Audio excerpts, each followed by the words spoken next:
여러분 안녕하십니까? 이어서 포항에서 전해드립니다. 경북 동해안 지역은 오늘도 30도 안팎까지 기온이 올라서 매우 무더운 날씨를 보이겠습니다. 내일부터는 본격적인 장마 전선의 영향으로 모레 낮까지 강한 비바람이 예상됩니다. 송혜림 캐스터입니다. 오늘도 햇살은 강하게 내리쬐겠습니다. 며칠째 폭염특보가 이어지고 있는 대구를 비롯한 경북 일부 지역에는 오늘도 폭염주의보가 발효 중인데요. 낮 동안 대부분 지역이 30도 안팎의 기온을 보이겠습니다. 오늘 포항이 30도, 경주는 32도를 기록하겠습니다. 자외선 지수도 매우 높겠습니다. 다만 경북 남부에는 오후에 빗방울이 떨어지는 곳이 있겠습니다.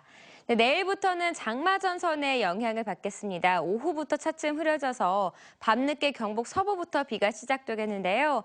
내일 늦은 밤부터 모레 낮 사이에는 시간당 20mm 이상의 강한 비와 함께 돌풍이 불고 천둥 번개가 치는 곳이 있겠습니다. 비는 모레 오후 북서쪽부터 점차 그치겠는데요. 밤이 되면 대부분 그치겠습니다.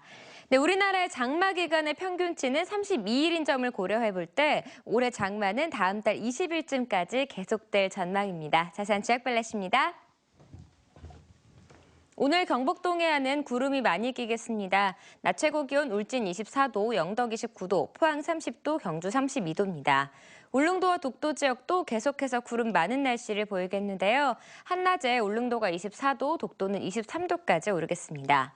동해상에도 구름 조금 끼다가 점차 많아지겠습니다. 당분간 안개가 짙게 끼는 곳이 있어 항해나 조업하는 선박은 유의하셔야겠습니다. 바다의 물결은 0.5에서 1.5m로 일겠습니다. 이번 주는 장마 전선의 영향으로 비가 내리는 날이 많겠습니다. 날씨였습니다. 2016 형산강 사랑 전국 용선대회가 형산강에서 열렸습니다. 환동의 중심 시군 화합과 형산강 프로젝트의 성공적인 추진을 위해서 열렸는데 포항의 대표적인 수상 스포츠 대회로 육성해 나갈 계획입니다. 김영일 기자가 보도합니다. 용머리 장식을 한 배들이 힘차게 물살을 가릅니다. 북소리에 맞춰 15명의 선수들이 똑같은 동작으로 노를 젓고 온 힘을 다해 열띤 경쟁을 펼쳤습니다. 저희 동료들 같이 시합할 수 있어서 너무 뜻깊은 시간이었습니다. 힘은 너무 드는데. 이번 대회는 환동의 시군의 화합과 형산강 프로젝트의 성공적인 추진을 위해 열렸습니다. 지난 2009년 형산강에서 처음으로 용선대회가 열린 이후 6회째 대회를 이어오고 있습니다. 특히 용선대회는 홍콩과 대만, 유럽 등지에서 매년 국제대회가 열릴 정도로 세계적으로 큰 인기를 끌고 있습니다. 친구들이랑 여기 용선대회 경기에서 처음으로 같이 와봤는데 경기도 너무 좋은 것 같고 박진감 넘치는 것 같아서 너무 좋은 것 같습니다. 하지만 이번 대회의 33개 참가팀 가운데 포항시 등 공무원 팀이 절반 가까운 15개 팀으로 지나치게 관주도로 흘러 아쉬움을 남겼습니다. 형산강 용선대회가 포항을 대표하는 수상 스포츠 대회로 자리 잡기 위해서는 앞으로 일반인과 동호회의 참가를 늘리는 대책이 필요합니다. MBC 뉴스 김혁일입니다. 올 들어 포항 지역의 수출입이 크게 줄어든 것으로 나타났습니다. 포항 세관에 따르면 올 들어 5월 달까지 수출은 28억 2,300만 달러로 지난해 같은 기간에 비해 13.5% 감소했고 수입은 29.1% 줄어든 20억 7,600만 달러입니다. 수출은 글로벌 공급 과잉과 경기 불황 등으로 감소세를 지속했고 철강업체들의 생산 물량 조정에 따른 원자재 수입량 감소 등에 따른 것으로 분석됐습니다. 원전 예정지인 울진군 고목 1위에 보상 관련 업무가 시작되면 입주민들 사이에 갈등이 표출될 것으로 우려됩니다. 울진군 북면 고목 1위 원 주민들에게는 토지와 주택 보상은 물론 신한울 1, 2호기 건설 때 덕천마을이 조성된 것처럼 도로와 전기, 통신 상하수도 시설을 갖춘 이주단지 입주가 가능할 것으로 예상됩니다. 하지만 한수원이 2014년 12월 15일을 이주 대책 기준일로 정하면 이후에 주택을 소유한 대다수 외지인들은 이주 대상 자격을 얻지 못하게 됩니다. 입주민들 중에는 먼저 들어온 사람은 느긋한 반면 이후에 투자를 권유받고 실제 건축비보다 비싸게 주택을 구입한 외지인들 사이에 갈등과 소송도 불가피해 보입니다. 포항시가 역점적으로 추진 중인 강소기업 육성 정책의 허점이 드러나고 있습니다. 기껏 예산을 지원해 성공한 강소기업들이 정작 사업을 키우는 단계에서는 포항을 떠나버리는 이른바 먹튀 논란이 잇따라 대책이 시급합니다. 장성훈 기자입니다. 포항 창조경제혁신센터에 입주한 한 유망 강소기업은 순간 온수기 등의 활용 가능한 발열 신소재를 개발해 지난해 창조경제대상 대통령상을 받을 정도로 기술력을 인정받았습니다. 이에 따라 포스코와 8억 7천만 원 규모의 투자 협약을 맺어 포항시가 키운 대표적인 성공 강소기업으로 주목받았습니다. 그러나 정작 이 업체의 제품 생산은 포항이 아니라 경주에서 이뤄지게 돼 포항시는 닥쳤던 게 지붕 쳐다보는 꼴이 됐습니다. 사업 방향을 투자를 받아서 직접 공장을 짓는 게 아니고 다른 공장에 이제 자기는 이제 기술만 이제 지원 주는 걸로 해서 아마 사업을 그렇게 진행하는 걸로 지금 그렇게 알고는 있습니다. 포스텍 졸업생이 창업해 포항 테크노파크에 입주한 또 다른 강소기업도 비슷한 상황입니다. 포항시 등으로부터 10억 원이 넘는 예산을 지원받았지만 최근 경기도의 한 기업이 업체의 지분 60%를 인수하면서 경영권을 확보해 언제든지 포항을 떠날 수도 있게 됐습니다. 이 밖에 지난해도 포항 테크노파크 입주 기업 2곳이 다른 지역으로 떠나는 등 포항시와 포스코의 지원으로 성공한 강소기업의 먹튀 논란이 꼬리를 물고 있습니다. 이에 따라 유망 강소기업이 포항을 떠나지 않도록 보다 과감한 자금 지원과 함께 저렴한 공장 부지 제공과 기업 이주를 견제할 수 있는 지원 협약 등 대책이 시급하다는 지적입니다. 낙타가 파는 구멍 통과하기 어렵다는 그런 성공한 사례들이 여기에 유출 사례들이 계속적으로 반복적으로 이렇게 생긴다는 부분들입니다. 그래서 이제 우리 포항시에서도 이런 부분들에 강력하게 사업 전반적인 부분에서 법률적 제도적 검토가 필요하지 않나 이런 생각이 듭니다. 포항시는 강소기업 육성을 위해 기존 포항 테크노파크 운영 외에도 지난해에는 전담 부서를 신설하고 창조경제혁신센터에도 4명의 공무원을 파견하는 등 많은 행정인력과 연간 수십억 원의 예산을 쏟아붓고 있습니다. MBC 뉴스 장성훈입니다. 경주시는 관광객과 시민들의 대중교통 편의를 위해 시내버스 정보 시스템 시행을 앞두고 오늘부터 시범 운영에 들어간다고 밝혔습니다. 시내버스 정보 시스템은 KTX 신경주역과 동궁과 월지 등 이용이 많거나 관광객이 몰리는 승강장 100곳에 설치돼 실시간 버스 도착 시간과 노선 안내, 생활 날씨 등의 정보를 제공합니다. 경주시는 시범 운영에 이어 다음 달부터 시내버스 정보 시스템을 본격 시행할 예정이며 경주, 울산, 포항 간 광역버스 정보 시스템도 조기에 구축하겠다고 밝혔습니다. 박명재 의원은 정부가 효율적으로 난민을 지원할 수 있도록 난민법 개정안을 재발의했습니다. 이번 개정안은 법무부 장관이 5년마다 기본계획을 수립하고 매년 집행계획도 수립하도록 함으로써 난민에 대한 지원이 체계적으로 이루어지도록 하는 내용을 담고 있습니다. 우리나라는 지난 2013년 7월부터 난민법을 아시아 최초로 시행했지만 기본계획이 없어 난민 인정 비율이 2014년 5.4%, 지난해 22.8%로 OECD 회원국 평균인 38%에 미치지 못하고 있습니다. 전업주부의 어린이집 이용을 일부 제한하는 맞춤형 보육이 다음 달부터 시행될 예정이어서 부모들의 혼란이 커지고 있는데요. 포항의 어린이집들도 오는 23일부터 이틀간 집단 휴원에 나설 계획이어서 보육 대란까지 우려되고 있습니다. 박사구 기자가 보도합니다. 포항 지역 어린이집들이 정부의 맞춤형 보육에 반발해 오는 23일과 24일 이틀간 집단 휴원을 예고하고 있습니다. 맞춤형 보육이 시행되면 종일반의 경우 0세 기준으로 1인당 82만 5천 원이 지급되지만 맞춤반은 80% 수준인 66만 원을 받게 됩니다. 또 맞벌이 주부는 아이를 어린이집에 12시간까지 맡길 수 있지만 전업주부는 6시간까지만 맡길 수 있도록 제한됩니다. 집단 휴원을 앞두고 당장 학부모들의 혼란이 커지고 있습니다. 이틀 동안 집단 휴원을 하게 되니까 맞벌이 부부나 일단 또 자녀가 어린 영유아가 있는 가정에서는 이제 보육하기가 상당히 힘든 현실이에요. 아이가 다니는 어린이집에서 집단 휴원에 동참하지 않으면 왕따라도 당할까? 또 당장 아이를 봐줄 사람을 어떻게 구할지 학부모들의 고민은 늘고 있습니다. 시에서 운영하고 있는 선생님이 이제 집에 오셔가지고 시간제 보육이라던가 이제 알아봤는데 다들 워낙 이틀 동안 수요가 너무 많다 보니까 선생님께서 부족한 게 현실이에요. 집단 휴원을 앞두고 일부 어린이집에서 부모들의 동의를 유도하는 가정통신문을 발송해 문제가 되고 있습니다. 이에 포항시는 어린이집 휴원은 반드시 부모의 동의가 필요하다며 휴원으로 인한 피해가 없도록 어린이집 연합회 측을 설득하겠다는 입장입니다. 동의하지 않는 부모 그 자녀들은 그대로 이제 그 보육을 실시하는 걸로 그렇게 하고요. 그렇게 하면 이제 어쨌든 그 부모와 아동들의 피해가 없도록 이제 당직 이제 그 교사를 배치해 가지고 급관식도 그대로 제공을 하고 하겠다는 겁니다. 오는 7월부터 시작되는 맞춤형 보육 시행을 앞두고 전업주부와 맞벌이 주부 간 갈등까지 빚어지는 것 아니냐는 우려도 나옵니다. MBC 뉴스 박상환입니다. 저출산에 따른 인구 감소의 영향으로 올해 경북적 초등학교의 평균 입학생 수가 41명으로 조사됐습니다.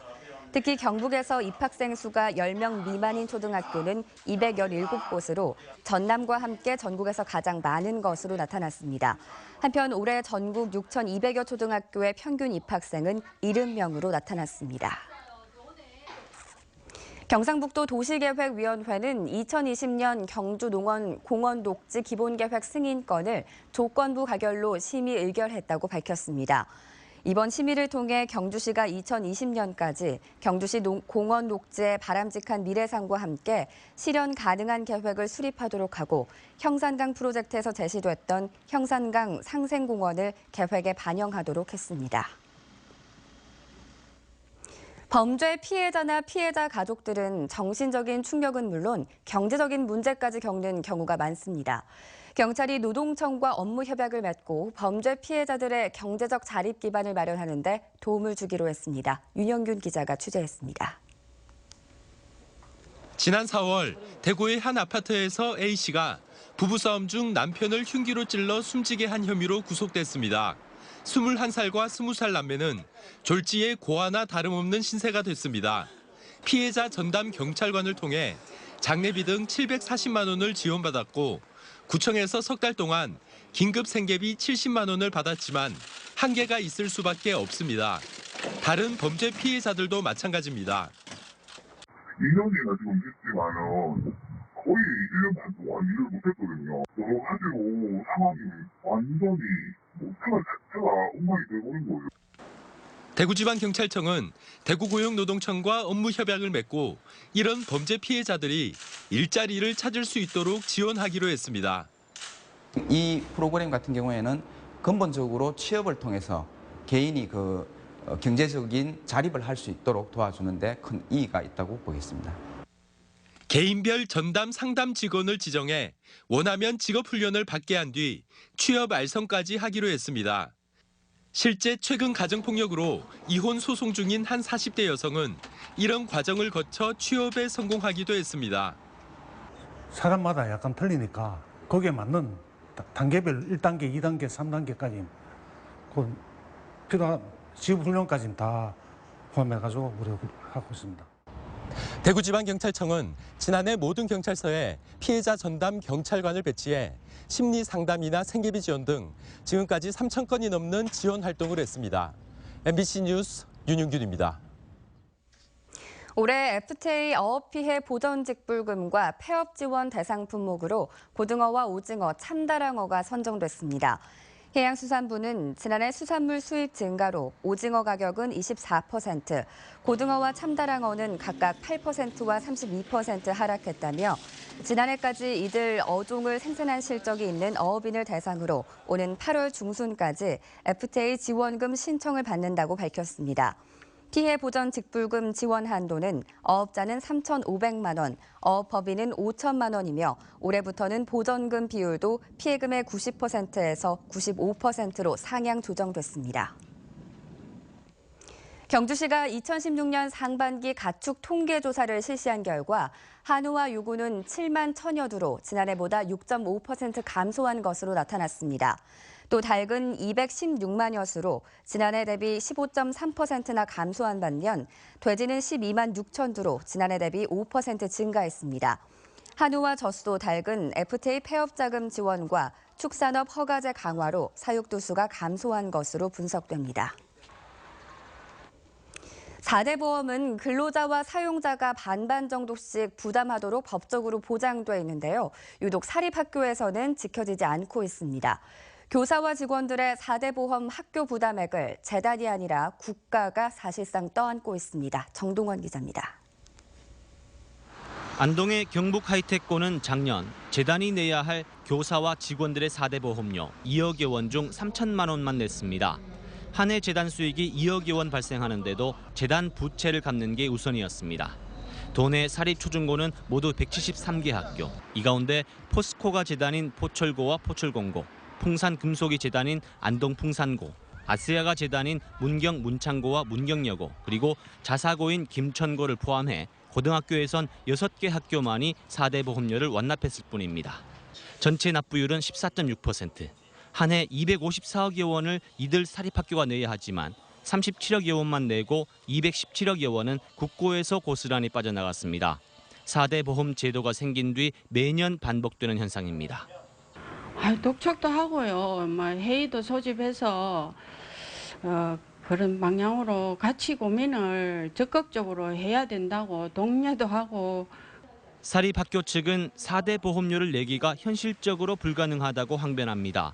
기업이 재단인 일부를 제외하면 소액의 이자와 임대료가 재단 수익의 전부여서 한 해 1억 원에서 3억 원에 달하는 4대 보험료를 감당할 수 없다는 겁니다. 사업도 이제 본인의 어떤 학교라는 그런 인식은 없습니다. 이게 공공의 재산이지 정부 차원에서 다른 어떤 법령을 만들든지 해서 이렇게 추진해야 될 그런 문제고. 4대 보험료 이외 한 해 3천여 원의 인건비는 물론 운영비도 별도로 지원되고 있어 사학이란 말이 무색해졌습니다. MBC 뉴스 정동원입니다. 경상북도는 수돗물에 대한 신뢰도를 높이기 위해 우리 집 수돗물 안심 확인제를 확대 시행합니다. 이에 따라 수돗물 안심 확인제 시행 시군을 기존 10개에서 경주와 포항, 울릉군 등 8개 시군을 추가로 포함시켜 18개 시군으로 확대합니다. 수돗물 안심 확인제는 가정의 수돗물 수질이 궁금할 경우 누구나 인터넷이나 전화로 수질 검사를 신청하면 담당 직원이 각 가정을 방문해 무료로 수질 검사를 실시하는 제도입니다. 올해를 중국인 대구 경북 방문의 해로 정한 경북관광공사가 중국 현지 홍보 활동을 강화하고 있습니다. 경북관광공사는 지난 16일부터 어제까지 홍콩에서 열리는 제30회 홍콩국제관광박람회에서 한국관광공사 홍콩지사 등과 함께 지역의 4개를 테마로 한 홍보 부스 등 마케팅 활동을 벌였습니다. 관광공사는 이번 박람회가 전 세계 50개국 600여 단체가 참석하는 최대 관광박람회인 만큼 홍보 효과가 높을 것으로 기대하고 있습니다. 한국 최초의 예술학교를 경주에 세웠던 손일봉 화백을 재조명하는 전시가 열리고 있습니다. 경주를 넘어 한국 근대미술의 거목이지만 상대적으로 이름이 덜 알려졌는데요. 강재 아나운서가 전합니다.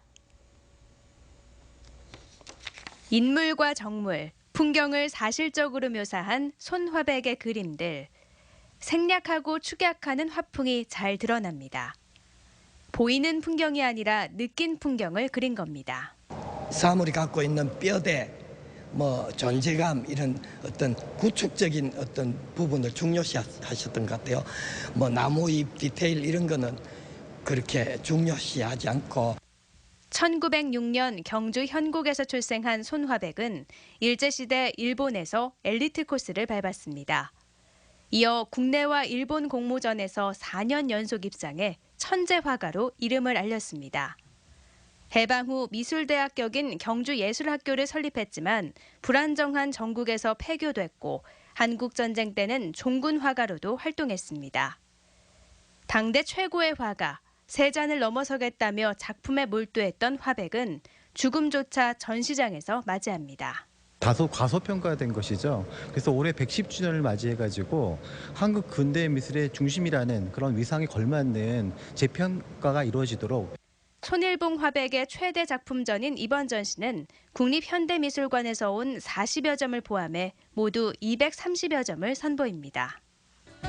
이 밖에도 이번 주에는 경주 시립합창단 모차르트 레퀴엠이 경주 예술의 전당에서 열리고 연극 러브 액츄얼리가 포항문화예술회관 소공연장, 제17회 철의 날 기념 특별전이 포스코 갤러리에서 열립니다. MBC 뉴스 강재입니다. 울진군 보건소는 12세 여성 청소년들을 대상으로 오늘부터 자궁경부암 무료 예방접종을 시작합니다. 자궁경부암은 주로 바이러스 감염으로 발생하기 때문에 예방 백신으로 70% 이상 예방할 수 있다며 보건복지부는 12세 연령에서는 6개월 간격으로 2회 예방접종을 권장하고 있습니다. 울진군은 2회 접종 비용 30여만 원을 전액 지원하며 보건소는 물론 예방접종 위탁 의료기관에서도 접종이 가능하다고 밝혔습니다. 경상북도는 성악에 재능 있는 청소년들을 발굴하고 육성하기 위해 제2회 경상북도 파파로티 성악 콩쿠르 대회를 오는 8월 개최합니다. 이번 콩쿠르는 중고대학부로 나누어 단달 22일까지 참가 신청을 받을 예정이며 대상 수상자에게는 1,500만 원의 상금과 도립교향악단과의 협연 기회도 주어집니다. 국민안전처는 여름철 폭염 대비 예방 활동에 활용할 수 있도록 재난안전특별교부세 25억 원을 시도에 긴급 지원했다고 밝혔습니다. 안전처는 폭염 상황 관리 체계 구축과 무더위 쉼터 운영 실태, 취약계층 관리 실태 등을 점검하는 등 지자체별로 더위로 인한 피해가 발생하지 않도록 신속한 대응 체계를 마련할 것을 당부했습니다. 포항의 한 봉사단체가 11년째 조손가정 등의 집수리에 나서 이웃을 흐뭇하게 하고 있습니다. 한울나눔회 회원들은 어제 송도동 조손가정인 방 모양의 슬레이크 지붕을 판넬로 교체하고 고장난 보일러를 수리했습니다. 또 지난 4월 수리한 인접집도 페인트 칠을 해주는 봉사활동을 폈습니다. 지난 2005년 결성된 한울나눔회는 20여 명의 회원 대부분이 기술자로 지금까지 조손가정 등 17가정의 집을 수리해줬다고 밝혔습니다.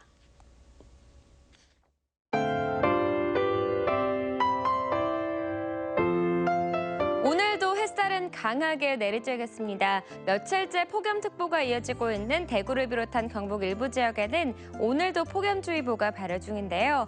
낮 동안 대부분 지역이 30도 안팎의 기온을 보이겠습니다. 오늘 포항이 30도, 경주는 32도를 기록하겠습니다. 자외선 지수도 매우 높겠습니다. 다만 경북 남부에는 오후에 빗방울이 떨어지는 곳이 있겠습니다. 네, 내일부터는 장마전선의 영향을 받겠습니다. 오후부터 차츰 흐려져서 밤늦게 경북 서부부터 비가 시작되겠는데요. 내일 늦은 밤부터 모레 낮 사이에는 시간당 20mm 이상의 강한 비와 함께 돌풍이 불고 천둥 번개가 치는 곳이 있겠습니다. 비는 모레 오후 북서쪽부터 점차 그치겠는데요. 밤이 되면 대부분 그치겠습니다. 네, 우리나라의 장마 기간의 평균치는 32일인 점을 고려해볼 때 올해 장마는 다음 달 20일쯤까지 계속될 전망입니다. 자세한 지역 발레시입니다. 오늘 경북 동해안은 구름이 많이 끼겠습니다. 낮 최고 기온 울진 24도, 영덕 29도, 포항 30도, 경주 32도입니다. 울릉도와 독도 지역도 계속해서 구름 많은 날씨를 보이겠는데요. 한낮에 울릉도가 24도, 독도는 23도까지 오르겠습니다. 동해상에도 구름 조금 끼다가 점차 많아지겠습니다. 당분간 안개가 짙게 끼는 곳이 있어 항해나 조업하는 선박은 유의하셔야겠습니다. 바다의 물결은 0.5에서 1.5m로 일겠습니다. 네, 이번 주는 장마전선의 영향으로 비가 내리는 날이 많겠습니다. 날씨였습니다. 이상으로 포항 MBC 뉴스투데이를 마칩니다. 여러분 고맙습니다.